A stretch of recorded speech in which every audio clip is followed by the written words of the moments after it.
Magandang gabi, mga mahal kong kaibigan. Ngayon, dumating na ang panahon ng pagbabago. Naisip mo na ba minsan ng sarili mong katawan ay halos hindi mo makontrol? Ano ba talaga ang kaya mong kontrolin? Halimbawa, gusto mong ang puso mo ay tumibok ng mas mabilis. Subukan mong utusan ito. O kaya, halimbawa, gusto mong lumaki o lumuwag ang pantog mo ngayon. Sabihin na natin. Subukan mo. O atay, sabihin mo. O atay, gumawa ka nga ng apdo para sa akin. Hindi mo kaya? Ayan, hindi mo nga kaya. Ano ang kaya mong kontrolin? Mga kalamnan mo lang. Yan lang ang tanging bagay na kaya mong kontrolin, ang mga kalamnan. Sinasabi mong kaya mong pigilan ang paghinga mo. Ang paghinga, kalamnan din yan. Huwag kang huminga. Pigilan mo ang paghinga mo. Dahil kaya mong kontrolin ang galaw ng mga kalamnan mo. Ano pa ang kaya mo? Wala ka ng ibang kaya. Kahit nga ang mga kalamnan mo, hindi mo pa lahat kayang kontrolin. Kaya mo bang patigilin ang tibok ng puso mo? Isang beses. Siguro kaya mo. Pero hindi rin dahil sa lakas ng isipan mo. Hindi mo talaga kaya sa madaling salita. May mga kalamnan sa katawan natin na kaya mong kontrolin. Tinatawag itong kalamnang may guhit. Mga braso, binti, sa muka, basta sa buong katawan natin, ito matatagpuan. Ang makinis na kalamnan ay matatagpuan sa mga dingding ng mga panloob na organo tulad ng bituka, atay, tiyan, at lahat ng mga ugat. Hindi mo ito kayang kontrolin. Ito ang autonomikong sistema ng nerbiyos. Kaya mong kontrolin ang paggalaw ng mga mata mo. O dahil sa mga kalamnan. Pero sa loob ng mata, may kalamnan na nagbabago ng kurbada ng lente. Hindi mo ito kayang kontrolin ng kusa. Kusang gumagalaw ito paharap at paatras. Tinitingnan natin, lahat ay dahil sa mga kalamnan. Ito lang ang tanging bagay sa katawan mo na kaya mong kontrolin. Ano ang kaya mong kontrolin? Diyan na rin nagtatapos ang kapangyarihan mo, sa totoo lang. At kahit ang sarili mong mga kalamnan, hindi mo rin kayang kontrolin ng 100% sa kasamaang palad. Sino ang may kontrol? Wala. Anong nangyayari sa kanila? Ang tanging bagay na kaya mong kontrolin sa katawan mo habang tumatanda ka ay unti-unting nababawasan ang laki. Ang dati mong malalakas na kalamnan na may maayos na daluyan ng dugo sa loob na noon ay maganda ang daloy ng dugo. Maganda ang pagpasok at paglabas ng dugo rito. Dumadaloy ang dugo, umaalis at bumabalik. Unti-unti. Hindi na niya ito ginagamit, halimbawa, sa kung anong dahilan, sabihin na natin, katamaran o pangangailangan. Ayan, ang dalawang pangunahing dahilan. Napilitan dahil sa sitwasyon o ayaw lang talagang gumawa o gumalaw. O kaya naman, ang pagkakataon na walang gawin. Unti-unti itong nagdudulot ng pagkasayang ng kalamnan. Nagsisimulang lumiit ang laki ng kalamnan at ang ilang hibla ng kalamnan ay unti-unting hindi na nakakayanan ang bigat o puwersa. Kahit na paminsan-minsan ay may nangyayaring paggalaw o paggamit pa rin. Ang ilang bahagi ng kalamnan ay napapalitan ng taba at ang iba naman ay ng connective tissue. Nawawala sa mga hibla ng kalamnan ang kakayahan nilang ganap na magkontra. Nagkakaroon ng mga bahagi na laging naninigas o laging tense. Hindi ko nga mapigilan ang ubo gamit ang mga kalamnan ko. Hindi natin talaga kontrolado ang sarili nating katawan. Ayan, malinaw na halimbawa para sa inyo. Yan ang tinatawag na pag-ubo. Dito, nakikita natin ang pagbabago sa estruktura ng mga kalamnan. At kaya nagbabago rin ang kanilang tungkulin. Hindi na ito kayang gumana o gampanan ang tungkulin nito. Anong naapektuhan nito? Hindi lang ang paggalaw ng mga kasukasuan, kundi pati na rin ang mga estruktura na nasa pagitan ng mga kalamnan. Ito ay mga ugat at mga nerbiyos. Ano pa? Kahit ano ay maaring mapunta sa pagitan ng mga kalamnan. Pero kadalasan, mga ugat at mga nerbiyos ang dumadaan doon. Mga kumpol ng ugat at nerbiyos. Kaya mga kaibigan, ang ating katawan ay puno ng lahat ng mga estrukturang ito. Ano ang unang nanghihina sa mga tao ngayon? Ano ang hindi niya nagagamit? Ano ang dapat gamitin paminsan-minsan?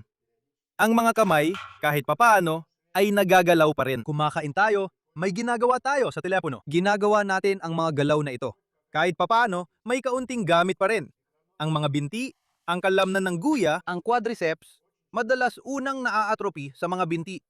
At pati ang gluteal, nakalamnan din. Lalo na nagkakaproblema sa mga kalamnan ng guya. May ilang patong ng mga kalamnan sa ating binti. Ang pinakamalakas ay ang panlabas na gastrocnemius. At sa ilalim nito ay ang soleus na kalamnan. At nandun din ang iba pang mas malalalim na kalamnan na kumukontrol sa mga daliri ng paa at sa paggalaw ng paa mismo. O bakit mo ako tinitingnan, manonood? May masama ka bang gustong sabihin? Ano bang masama kung mahina ang iyong gastrocnemius na kalamnan? Ang totoo niyan, ito ang nagbibigay ng pabalik na daloy ng dugo sa mga ugat. Kapag kayo ay nasa patayong posisyon, kagaya ko ngayon, may umiiral na tiyak na puwersa ng grabidad sa akin. At ang dugo ko, dahil sa pag-urong ng kalamnan ng puso, sa pamamagitan ng aorta, ay nagsisimula itong kumalat sa buong katawan. Ayan, kita nyo, kumakalat ito. Bawat isa sa bawat selula ng aking katawan, kumakalat ang arterial na dugo. Umabot na ito sa dulo ng mga daliri, umabot na sa dulo ng sakong at mga paa. Mga daliri kasama na, umabot na sa dulo ng mga ugat ng buhok. Dito mismo, umabot na sa lahat. Umalis na ang arterial na dugo. Napuno ng oxygen at kailangan din niyang bumalik. Kailangan niyang bumalik sa puso. Itong sirkulasyon na ito, pabalik-balik, pabalik-balik, dalawang ikot doon. Sirkulasyon, sa madaling salita. Mula rito, mula sa mga kamay, ay malayang bumabalik. Hindi na kailangan ng kahit anong effort para bumalik ang dugo. Mula rin sa ulo, lahat ay malapit. Ang pinakamalayong bahagi ay ang mga paa. At dito, ang kalamnan ng guya ang nagbibigay sa inyo ng ganitong kakayahan. Nagbibigay sa inyo dahil sa tono nito. Dahil sa paggalaw, nagbibigay ito ng pagbabalik ng venous na dugo. Kaya, panatilihin ninyo itong nasa magandang kondisyon para meron kayo nito. Gayon din, ang ibang bahagi ng ating katawan may problema sa ibaba at may problema rin sa itaas. Dito rin, ang mga kalamnan ng leeg, lahat ay humihina. Pero dahil dito sa bahaging ito ng ating katawan, aktibo ito. Kita nyo, palaging may ginagawa, tumitingin tayo dito doon. Dito tayo nagsusubo ng pagkain sa bibig. Sa ulo, ginagalaw natin ang ulo, tumitingin gamit ang mga mata. Nakikinig gamit ang mga tainga. Ibig sabihin, palaging may mga galaw, may ginagawa tayo. Kailangan din ng sapat na dami ng kalamnan dito sa leeg. Pero kulang ito. Ano nangyayari? Ang totoo niyan, ang mga kalamnan natin ay nakaayos sa parang, halimbawa, may dalawang kalamnan na magkatabi. Ayan, dalawang magkatabing kalamnan. Sa normal na kalagayan, pareho nilang ginagampanan ang kanilang tungkulin. Isa, gumagawa, halimbawa, kilos. Isa, gumagawa siya, maaari silang gumawa ng iisang paggalaw. Oh, halimbawa, sige, halimbawa sa leeg mismo. Halimbawa, meron tayong grupo ng mahahabang extensor ng leeg. Dito nagsisimula, dito nagtatapos. At grupo ng maikling extensor ng leeg. Dito, sa pagitan ng batok, una at pangalawang bertebra. Pareho nilang kayang gawin ang paggalaw paatras. Pero ang pangunahing paggalaw ay ginagawa ng mas malaking kalamnan. At kapag ang isa ay tumitigil na gumana ng maayos, ang isa naman ay nagsisimulang mapagod o ma-overload. Dito, sa itaas ay ang trapezius. Sa ibaba naman ay ang rhomboid na kalamnan. Halimbawa, humina ang trapezius. Ang rhomboid naman ay napagod at dito sa leeg, madalas mangyari ang ganitong sitwasyon. Sa itaas ay ang trapezius na kalamnan. Dito naman ay ang kalamnang nag-aangat ng talim ng balikat. Kapag humina ang trapezius, ang kalamnang nag-aangat ng talim ng balikat ay nagsispasm. Ang sternocleidomastoid na kalamnang ito ay humihina at ang scalene ay nagsispasm. Ang mahahabang extensor ng leeg ay humihina. Ang suboccipital na kalamnan ay nagsispasm. Kapag mahina ang isang kalamnan ng tao, kadalasan ay hindi ito nagdudulot ng abala kung may ibang kalamnan na pwedeng pumalit dito. Pero ito ay napapasobra ang trabaho. Sa ilang mga kaso, ang mahinang kalamnan ay maaari ring magkaroon ng sobrang tono. Ngayon, ano ang dapat gawin? Tingnan ninyo. Para sa leeg, ano ang ginagawa ninyo para dyan? Para mapanatili sa tono ang lahat ng ito, maibalik ang paggalaw. Madalas ang problema ay nagsisimula kapag nararamdaman natin ang limitasyon sa paggalaw. Ayan. At sinusubukan ng tao na iunat o ipihit ang kung anuman. Halimbawa, kung nagkaroon kayo ng problema na nahihirapan kayong ipihit ang ulo, nararamdaman ninyo ang limitasyon sa pag-ikot. Ang pinakamasama na pwedeng gawin ay pilitin ang pag-ikot. Huwag ninyong gawin yon. Sa halip, gawin ninyo ang ganitong ehersisyo. Kumuha kayo ng rolyo, mga ganito ang laki. Maaari rin kayong kumuha ng kahit anong unan. Ilagay ninyo ito sa pagitan ng likod ng ulo at ng pader. Ibig sabihin, ang unang ehersisyo ay para sa paggalaw, para mapataas ang paggalaw ng leeg kung nahihirapan na kayong igalaw ang ulo ninyo. Ayan. At kayo, habang idinidiin ang batok sa rolyong ito sa pader, iikot ang mga balikat. Kita ninyo? Isang beses umikot at balik. Sa kabilang direksyon naman, umikot. Ayan, isang balikat ninyo ang nasa unahan. Yung isa nasa likod. Paikot sa isang direksyon. Tapos, sa kabila naman. Ang ulo, kita ninyo, nananatili lang sa pwesto. Anong naibibigay ng ehersisyong ito? Ganito kasi, kapag ginawa ninyo ang galaw na ito, sa totoo lang, kita ninyo, nagkaroon ng ganitong pag-ikot. Ayan, parang pinihit ninyo ang ulo ninyo. Pero anong pagkakaiba? Kapag sinubukan ninyo, mapapansin ninyo agad. Kapag iniikot ninyo ang ulo ninyo gaya ng nakasanayan, kung hindi man perpekto ang lahat, hindi lahat ng mga bertebra ay pantay-pantay nagagalaw. Ibig sabihin, may ilan na sobra ang pag-ikot at may ilan na kulang. Pero kung gagawin ninyo ito sa ganitong paraan, kapag pinirmi ninyo itong rolyo at sinimulan ang paggalaw, otomatikong magsisimula ang paggalaw doon sa bahagi na kadalasan ay limitado. Ibig sabihin, mas magiging pantay ang galaw sa pagitan ng mga vertebrae. Ganoon kung paano talaga dapat. Ibig sabihin, gagalaw na rin ang mga vertebrae na karaniwan ay hindi gumagalaw. Sige, ulitin natin. Panuurin ninyong mabuti. Ilalagay natin ang likod ng ulo. I-fix natin. Hindi kailangang idiin ng malakas. Basta't hindi lang siya mahulog. At sisimulan na natin. Iikot, ibabalik. Iikot, ibabalik. Isa pa, iikot, ibabalik. Ayan.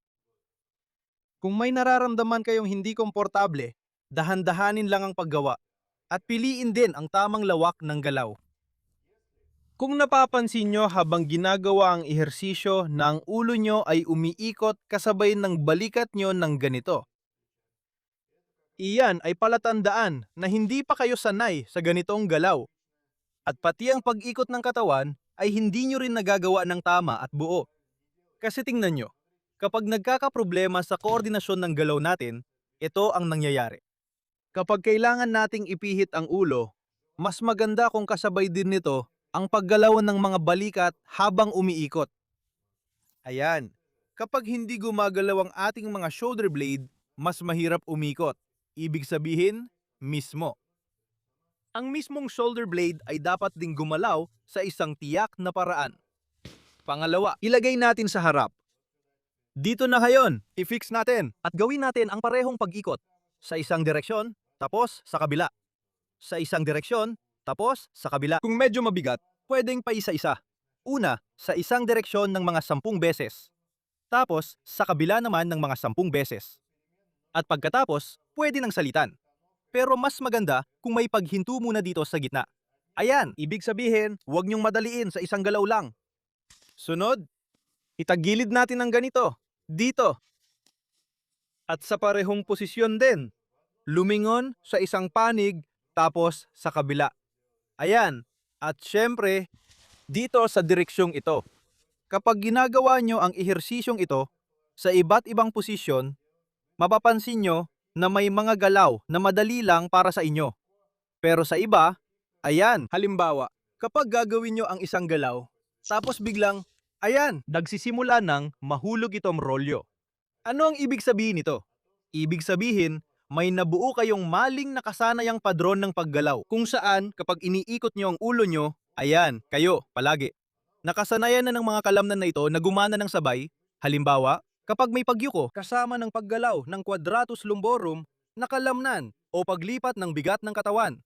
Dito, ibig sabihin, ito at ito ang magbibigay sa inyo ng kakayahan na mas maayos na maipamahagi ang lahat ng bigat o load sa inyong katawan. Kaya mga kaibigan, ano mayon? Ano masasabi nyo tungkol dito? Ganon lang. Ibig sabihin, para saan ang mga ehersisyong ito? Para sa paggalaw. Imbes na mag-aksaya ng oras sa mga walang kwentang bagay na ganito, ganito, ganito. Lahat ng mga ehersisyong yan, yung paikot-ikot ang ulo. Ito ang dapat gawin. Mas maayos at tama ang ehersisyong ito. Itong mga ehersisyong ito, parang mataas na antas ng matematika, di ba? Yung mga walang kwentang yan, parang basta nga lang. Parang hindi mo maintindihan kung ano. Ano ba yon? Hindi mo maintindihan kung ano. Sang-ayon ako. Kaya, sino bang nagsabing hindi na kailangan ang mga ehersisyong pampalakas? Wala naman. Kaya rin, kung mahina pa kayo, dito muna kayo magsimula. Maglagay kayo dito ng rolyo, unan, o kahit anong rolyo. Ayan, tumayo lang kayo at mag-enjoy. Halimbawa, Lunes o Miyerkules. Ganito lang. Ibig sabihin, dito makikita mo na inilipat mo na ang sentro ng bigat. Pwede kang gumamit ng unan o tuwalya dito. Ibig sabihin, bigyan mo ng kaunting static na load ang leeg. Kasi kung hindi sapat ang bigat ng ulo mo, halimbawa, kung mas mababa, sabihin nating 7 kilo. Subukan mong timbangin ang ulo mo. Tingnan mo kung gaano kabigat. Ibig sabihin, hindi sapat yon para sa magandang ehersisyo ng mga kalamnan sa leeg. Pati na rin ang mga harapang kalamnan. Ganito yon, pwede mo ring lagyan ng kaunting static na load habang nakapirme para maehersisyo. Kung gagawin mo ito paminsan-minsan, ikaw na mismo ang magpapasalamat sa huli. O mga kaibigan, sa kasamaang palad, dumating na ang sandaling ito. Panahon na para magpaalam. Paalam.